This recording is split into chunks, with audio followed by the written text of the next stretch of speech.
It's now been 20 years since former U.S. President George W. Bush announced his country's invasion of Iraq.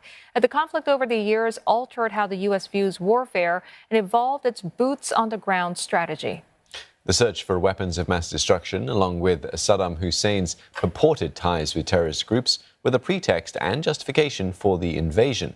But the absence of those weapons, coupled with a violent insurgency and the loss of 4,500 U.S. troops, soured many Americans' support for the war on terror. Nick Harper looks back on the almost a 9-year campaign and its influence on other conflicts around the world.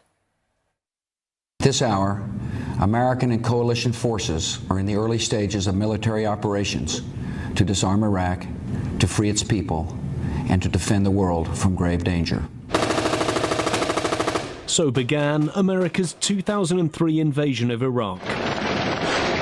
Within weeks, the US had toppled Saddam Hussein's government, but American troops became bogged down in years of fighting insurgents, while building a stable democracy proved just as challenging. The US announced the end of operations in 2011. As promised, the rest of our troops in Iraq will come home by the end of the year. After nearly 9 years, America's war in Iraq will be over. Many military analysts argue the withdrawal of US troops resulted in the rise of the Islamic State and emboldened Iran to extend its influence in the region.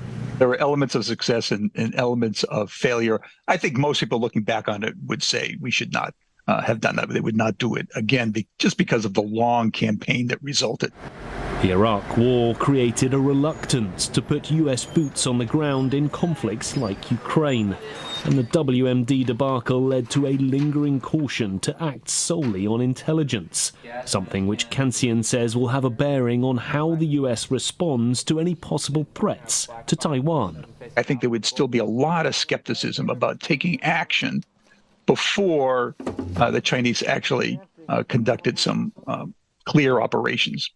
I think that the intelligence community, if they came to the president and said, our estimate is that the Chinese are going to attack Taiwan, there'd be a lot of pushback. Let's see how it unfolds, and a reluctance to take aggressive action just on the basis of the intelligence.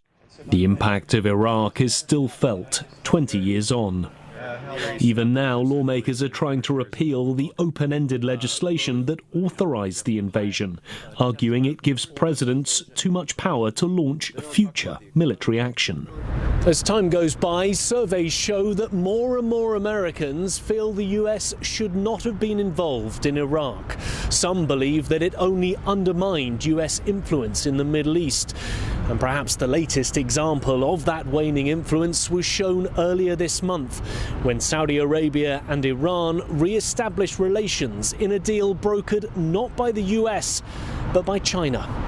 Nick Harper, CNA, Washington.